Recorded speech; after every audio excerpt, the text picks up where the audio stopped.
Túto reláciu vám prinášajú hlavný reklamný partner Fab Group a reklamní partneri.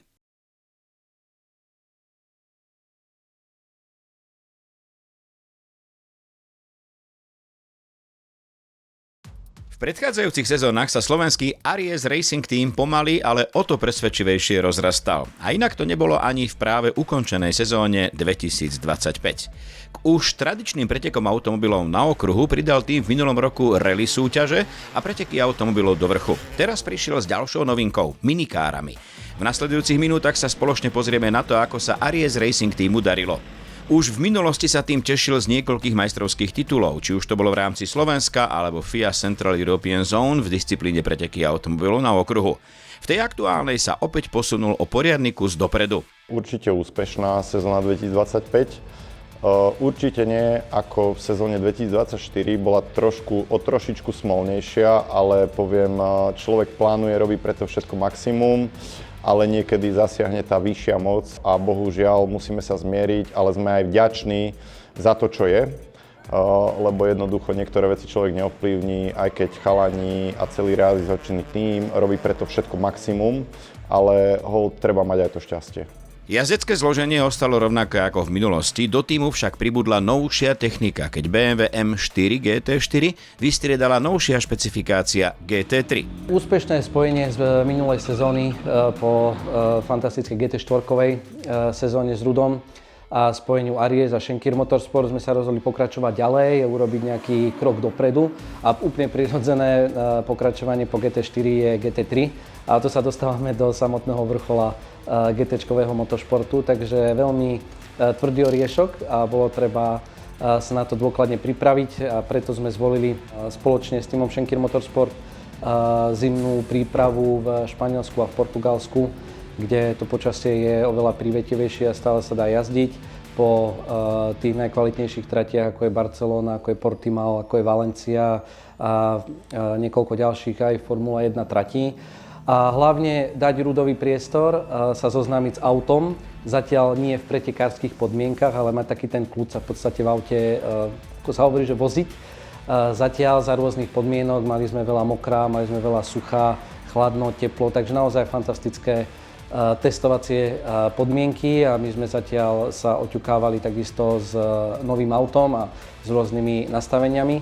Aj keď s GT3 kategóriou nie je nová ani pre mňa, ani pre tým Schenker Motorsport, tak predsa len každé jedno auto má nejaké svoje zákutia, na ktoré treba prísť a myslím, že toto bol skvelý a úspešný krok, kde naozaj veľké množstvo, takmer 5000 km najazdených počas zimy na rôznych tratiach, rôzne kombinácie zákrut, rôzne poveternostné podmienky a tak ďalej. Ruda fantasticky pripravili na vstup do ostrej sezóny GT Cupu a majstrovstiev.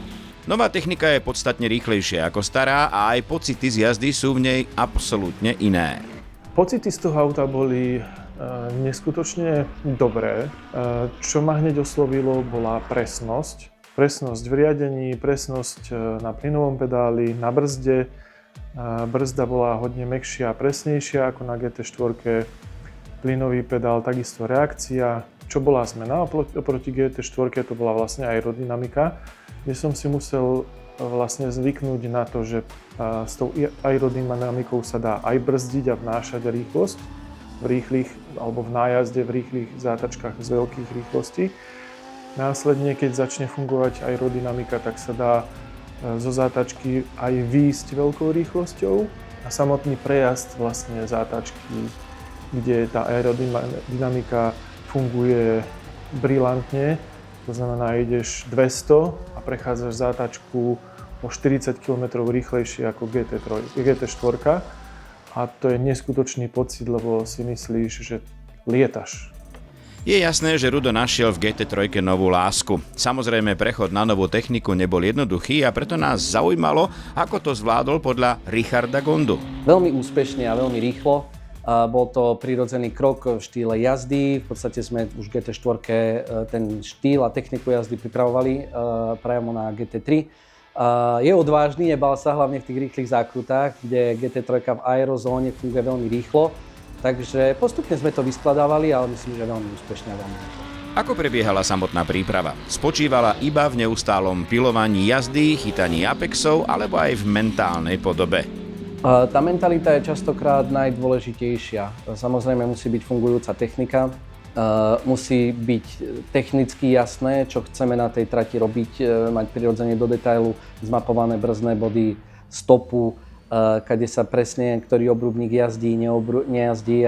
To sú tie jazdecké detaily, ale úplne najdôležitejšia je tá psychická a mentálna príprava, pretože ak bude pilot v strese a nebude sústredený, nebude dostatočne motivovaný, tak samozrejme prídu nejaké chyby a ten výkon na trati nebude 100%. Takže myslím si, že na tej vzájomnej symbióze s Rudom pracujeme a tá klape skvelo, dokážeme sa vzájomne motivovať a samozrejme mňa motivujú jeho napredovania a dobré výsledky.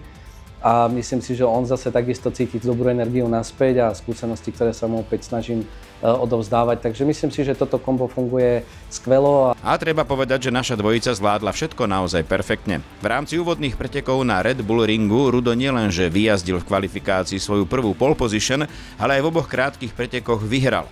Čerešničkou na torte bolo víťazstvo v Endurance v spolupráci s Rišom Gondom. Bolo to veľké prekvapenie. Ja som to trošku aj tak akože neočakával, že by sa také niečo mohlo stať. A pod Ríšovým vedením ja sa viem veľmi dobre skoncentrovať a proste strašne mi vyhovuje to, ako mi to vie podať.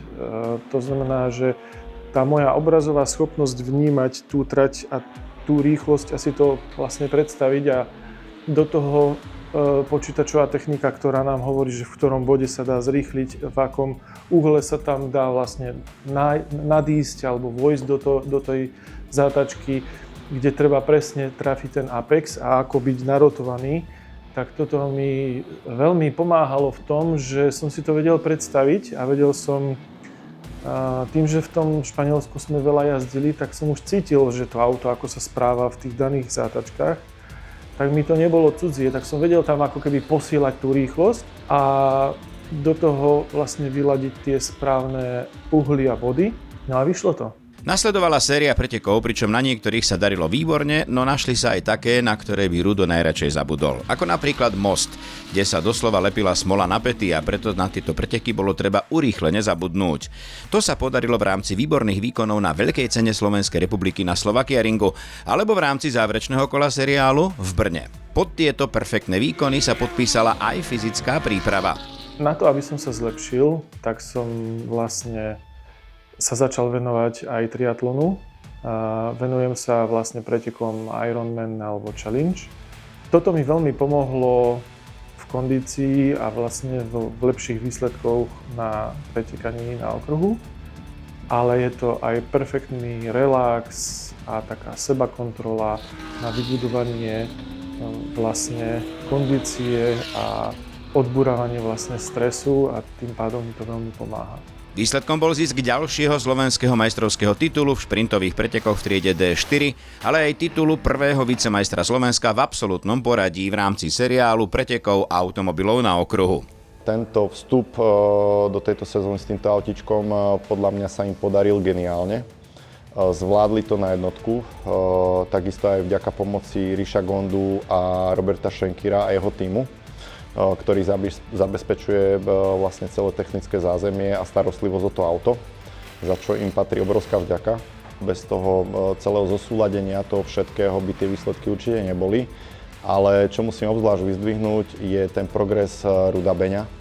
Veľmi rýchlo sa adaptoval celé to z toho prechodu z triedy GT4 do GT3 triedy zvládol bravúrne. S Rišom na tom pracovali vlastne od zimy, najazdili tisíce kilometrov a to potom už v tej ostrej sezóne sa ukázalo, že chlapci cez zimu nespali, ale tvrdo makali a jazdili, skúšali, testovali, plus je tam príprava nielen technická, ale aj takisto kondičná. Rudo to berie veľmi zodpovedne, čiže celú zimu alebo počas celej sezóny sa takisto pripravuje veľmi dobre kondične. A toto všetko tiež, keď sa sklobilo, tak výsledok bol jasný a je tam titul vlastne v triede GT3. Seriál majstrovstiev Slovenska v pretekoch automobilov do vrchu pribral do svojho portfólia Aries Racing Team v polovici sezóny 2024. V tej aktuálnej tak už absolvoval kompletnú sériu spoločne s 5-násobným slovenským absolútnym majstrom Martinom Juhásom a jeho formulou Lola B03. Martin do nej vstupoval s cieľom získať v poradí už 6. absolútny kopcový majstrovský titul a aj keď mal na konci sezóny k nemu veľmi blízko, nie vždy sa všetko podarí tak, ako si človek želá. Poďme sa však postupne pozrieť, ako sezóna prebiehala. Úvodné kolo seriálu sa konalo na Slovakia Ringu, kde sa zišla naozaj nadmieru kvalitná konkurencia jazdcov z viacerých európskych krajín. Tu Martin vybojoval 1. tretie a 1. druhé miesto absolútneho poradia, čím odštartoval sezónu viac ako dobre. Po Slovakia Ringu pokračoval seriál v Ústí nad Orlicí, kde však prišla smola v podobe poruche elektroniky a vďaka tomu z toho bol nulový bodový zisk. Úplný opak nastal vo Žďanoch, kde Martin Juhás bral po oba 2 dni absolútne víťazstvo. Nasledovala poriadne mokrá pezinská baba a presne toto počasie formulovým vozidlám vôbec nesedí a tak Martin opäť pripísal na svoje konto 0. To, že tohtoročná sezóna bola akoby na hojdačke, dokazuje aj fakt, že Martin na Jankovom vršku opäť po oba 2 dni vyhral. Ostávalo teda posledné podujatie sezóny preteky automobilov do vrchu Huty, ktoré malo rozhodnúť. Napriek faktu, že Martin do toho išiel naplno, opäť zaúradovala smola a vyššia moc. To bol rozhodujúci deň, došla druhá ostrá jazda, všetko krásne suché, nastavené, boli sme na štarte. Nemal som žiadne obavy o to, že prečo by to nemalo výjsť. Až kým sa nestala jedna vec, 3 autá predo mňou štartoval pretekár z Čiech. Mal incident, vybúral sa, pretek bol prerušený a prerušený bol až natoľko, kým nezačalo pršať. Konkurencia už bola v cieli, ktorá odišla na suchu za najideálnejších podmienkach ten deň, aké boli. My, kým sme došli na štart, to bolo úplne mokré a stáli sme na štarte na suchých gumách.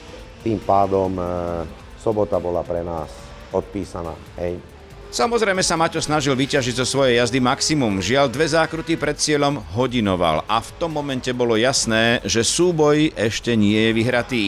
Nasledovala rozhodujúca nedeľa, keď sa Martin síce tešil z absolútneho víťazstva, no pár bodíkov mu na absolútny titul predsa len chýbalo. Vyhralo sa absolútne, ale už na koncoročné hodnotenie bodovo to nestačilo, hej. Takže o pár bodíkov nám Maťo Homola utiekol a tým pádom sme sa tento rok stali prvými vicemajstrami absolútnymi v kopcovej sezóne. Pamätá si Martin Juhás takúto smolnú sezónu? Starí profesionálni pretekári alebo ľudia, ktorí žili týmto športom a naučili jednu vec, že gro preteku sa vyhráva v dielni. Príprava techniky je tá najdôležitejšia vec, hej. A to sa aj snažíme. Ale bohužiaľ, tento rok nás technika prekvapila takými vecami, ktoré sa nedajú dopredu predpokladať dvakrát. A dvakrát tuším, že do toho zahrala vyššia moc, čo sa týka počasia. Boli to vlastne v tejto sezóne také veci, ktoré sa nedali dopredu, proti ktorým sa nedalo dopredu vyvarovať, vystrániť, hej. My sme mali vždycky techniku na 100% nachystanú, hej, ale bohužiaľ zlyhali veci na nej, ktoré sa dopredu prevenčne neopravujú, nerobia, hej. Takže prevenčne riešiť prírodu, počasie sa nedá. Takže aj toto patrí k tomuto športu. Veľmi dúfam, že sme si tú smolu vyčerpali a že tá budúca sezóna sa bude vyvíjať lepšie. Uvidíme. Niečo je v našich rukách, niečo nie. Martin už spomenul budúcoročnú sezónu. Aké sú v nej plány a budeme ho aj naďalej sledovať v spolupráci s formulou Lola B03? Plány samozrejme sú do budúcej sezóny odísť kopcovú sezónu. Zostávame pri tejto technike. Áno, tá formulka má už svoje za sebou, vyžaduje veľa času udržiavať ju v top kondícii, hej, lebo čím je staršia, tým je menej dielov na to. Všetko sa na nej opotrebováva, samozrejme celú zimu máme na to, aby sme ju znova na komplet pripravili tak, aby bola bojaschopná a touto cestou by som sa aj za túto sezónu chcel poďakovať partnerom, celému tímu, ktorý pracoval na viac ako 100% a samozrejme mojej rodine. Bez podpory mojej rodiny by tento šport sa robiť určite nedal, takže všetkým, ktorým som spomínal, by som chcel vyjadriť obrovskú vďaku. Ako sa na kopcovú sezónu pozeral šéf tímu Pavol Cireň? Dosť sťažka sa nám začínalo a dosť ťažko sa dobiehali tie stratené body, lebo v podstate boli hlavne v Čechách, bol súťažný víkend, kde sa nebodovalo, kde sme stratili dosť s tou konkurenciou veľký náskok. Jednoducho tiež takisto zasiahla vyššia moc, problémy s elektrikou, Maťo sa to snažil odstrániť, ale takisto nepodarilo sa to, prišlo veľa bodíkov a už bol ten začiatok sezóny dosť ťažký a tá konkurencia bodovala a už je tam problém potom dobiehať a doháňať tú stratu a už je to potom ťažké celé dohnať a držať sa s tou konkurenciou a bojovať o ten titul. Poďme od kopcov do rally disciplíny. V nej už v minulom roku reprezentovala Aries Racing Team bratská dvojica Kamil a Erik Švecovci. Spoľahlivá, zohratá dvojica, ktorá spoločne jazdí už 15 sezón, predtým v minulom roku vybojovala majstrovský titul. Ako Kamil a Erik vnímajú sami seba navzájom v súťažnom aute? Ja som si lepšieho spolujazdca nemohol prijať. Je to môj brat, takže poznáme sa od mala. Fungovali sme, vyrastali sme spolu, takže v tom aute nám to fungovalo na 100%, vždy tam nebol žiadny problém. Samozrejme aj my sme sa učili do začiatku, bolo to náročné, ale myslím si, že sme to zvládli a že tie úspechy potom prišli a vďaka aj spolujazdcovi, samozrejme Erikovi. Nájdu sa samozrejme nejaké tie menšie škriepky v aute, keď aj na tých porýchlostkách niečo si povieme, ale ja si myslím, že tak ako sme spolu začali jazdiť, takisto aj teraz po tých 15 rokoch nám naozaj spolupráca funguje. Dá sa povedať, nie že dokonale, ale snažíme sa stále vyladiť tú našu spoluprácu aj každým jedným pretekom. Spolujazdec v rally aute je predsa len v prenesenom význame akýmsi závozníkom, ktorý do samotnej jazdy iba veľmi ťažko vstupuje. Nemá niekedy Erik pri Kamilovi strach? Nikdy som sa s ním nebal. Naozaj, mám 100% dôveru aj v jeho jazdecké zručnosti a schopnosti. Naozaj je vynikajúci jazdec a nikdy, ak som si sadol s ním do auta, som nemal strach. A išlo o to, že či pridať alebo niečo, vždy vedel, čo má robiť, aby nás naozaj bezpečne doniesol do cieľa. Sezóna 2025 bola pre Švecovcov predsa len trošku iná ako tie doterajšie. Bola totiž podstatne kratšia, ako by si sami prijali. Dôvodom boli zdravotné problémy. Človek nejako mieni, my sme si urobili plán na celý rok, že pôjdeme, ale vyššia moc zasiahla, išli sme rally Ľubotice, to bol taký voľný podnik, kedy sme sa chceli rozjazdiť pred sezónou, tam nám to dopadlo si myslím, že veľmi dobre, zbytočne sme neriskovali, nerobili nejaké chyby, nejaký dobrý výsledok sa dostavil. Prišla Kopna, prišli rally Tatry, tam tiež sme si išli to svoje, nejaké dobré umiestnenia sme dosiahli, asi v druhých dvojkolkách sme tam boli za Paťom Maďarom. A na Prešov sme boli prihlásení, tam tiež sme ešte chceli ísť a zabojovať a bodovať. Ten sa, ako vieme všetci, ten sa zrušil, tak bola tam nejaká dlhšia pauza a čo sme nechceli, alebo čo som ja nechcel, prišli nejaké tie zdravotné problémy, ktoré ma trošku vyradili z takého bežného života, komfortného. Tak som si povedal, že je čas asi si dať trošku pauzu a doliečiť sa. Zhodou okolností naozaj v to isté obdobie sa pridružili nejaké zdravotné problémy, kvôli ktorým som bol dosť obmedzovaný, už aj na rally Tatry, kde ma naozaj veľmi limitovalo už to moje kvázi zranenie. A naozaj prišla vhodná pauza, myslím si, že pre obidvoch, aby sme sa dali hlavne zdravotne do poriadku. Návrat na trate sa teda po rally Tatry už nekonal, no záverečné podujatie autoshow si ani Švecovci nenechali ujsť. A poňali to spolu s Aries Racing Teamom vo veľkom štýle s najnovšou technikou súčasnosti Škodou Fabia RS Rally 2. Navyše si Kamil s Erikom prvýkrát v histórii vyskúšali, ako chutí jazda s pohonom všetkých kolies. Sú to neopísateľné zážitky. V prvom rade by som chcel poďakovať Palimu Cireňovi za túto možnosť a za celý tým Aries Racing. Je to môj sen, to bol vždy. Povedal som si, že odmeníme sa za tú bolesť a tie vlastne zdravotné prekážky, ktoré sme mali, že na konci sezóny si dáme takú nejakú čerešničku na torte. A je to neskutočné auto. Je Rally 4, to bolo taktiež továrenské auto, ale bola to stále dvojkolka, inak to fungovalo, inak to reagovalo. A táto Rally 2 to je najmodernejšia technika, nič lepšie okrem VRCčka nie je. Je to naozaj top technika v dnešnej dobe. Aká je Škoda Fabia RS Rally 2 z pohľadu spolujazca Erika? Tá technika je neskutočná. To zväzenie v tom aute je naozaj naozaj vynikajúce. Aj človek má úplne iné pocity ako v tej Rally 4, pretože to auto úplne inak reaguje, úplne inak funguje. Je to predsa naozaj štvorkolka, oproti dvojkolke sa to nedá porovnať. Ako už Kamil Švec povedal, doliečovanie ešte stále nie je úplne na konci. Napriek tomu treba pozerať aj na budúcnosť. Je to ešte veľmi ďaleko. Uvidíme, čo bude v zime. Nevieme, teraz je taká doba, že nevieme, čo bude zajtra o mesiac. Takže uvidíme, ako to dopadne a čo prinesie budúci rok. Necháme sa prekvapiť. Zdravie máme iba jedno a treba si ho chrániť. A presne toto chápe aj Pavol Cireň, šéf Aries Racing Teamu. Človek mení, život mení a prišli do toho trošku iné okolnosti, čo sa týka zdravotných nejakých problémov. Niekedy človek je na takom rázcestí životnom a urobiť nejaké vážnejšie rozhodnutie. A poviem stále, to zdravie je priorita, zdravie a rodina. Čiže určite to nebolo pre chalanov ľahké rozhodnutie, hlavne pre Kamila a jednoducho musel tú sezónu ukončiť predčasne a dávať si dokopy trošku to zdravie. V úvode relácie sme spomínali, že Aries Racing Team sa aj v aktuálnej sezóne 2025 rozrástol o ďalšiu motoristickú disciplínu. Čo je však ešte dôležitejšie, pozerá Aries Racing Team aj do budúcnosti a začal sa venovať aj mladému, nádejnému pretekárovi. Tým je Martin Juhás mladší, ako ste už určite pochopili, syn 5-násobného slovenského kopcového šampióna Martina Juhása. Prišli sme s nejakou takou myšlienkou, nápadom, že bolo by sa trošku povenovať aj tej mladšej generácii. O to viac ma to teší, že je to práve Maťov synček, Maťko junior. A je veľmi šikovný a talentovaný jazdec v minikárach. Má chuť, má cieľ a určite takýchto mladých ľudí treba podporovať a treba im vytvoriť podmienky, aby aj oni o pár rokov niečo na tej scéne motoristického športu dokázali a treba im tú cestu aj nejako uľahčiť.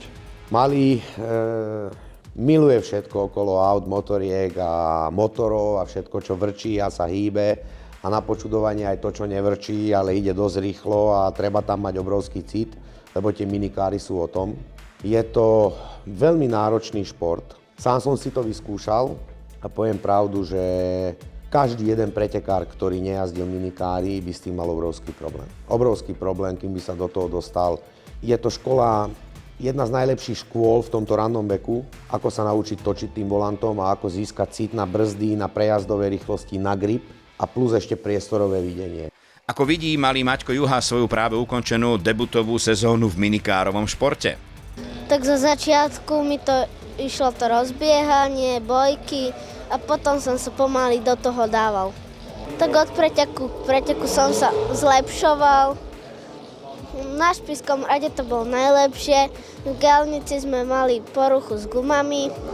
No dobre boli tie preteky.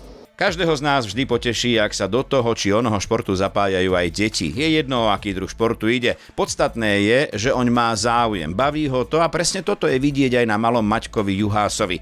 Samozrejme, my budeme pozorne sledovať, kam bude jeho rozvíjajúca sa jazdecká kariéra smerovať. A poctivo chodíme, ak sa dá, 2-krát do týždňa na tréningy na motokári.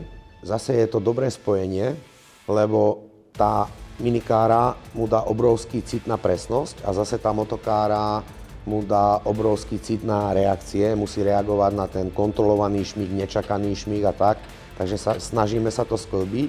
Zatiaľ nerozmýšľame, že pôjdeme nejaké závody na motokárach, hej. Tie prvé roky, jak som povedal, by sme sa chceli venovať minikáram a potom by sme chceli prestúpiť do nejakej disciplíny s motorom. Sezónu 2025 ukončil Aries Racing Team v rámci Autoshow na Slovakia Ringu.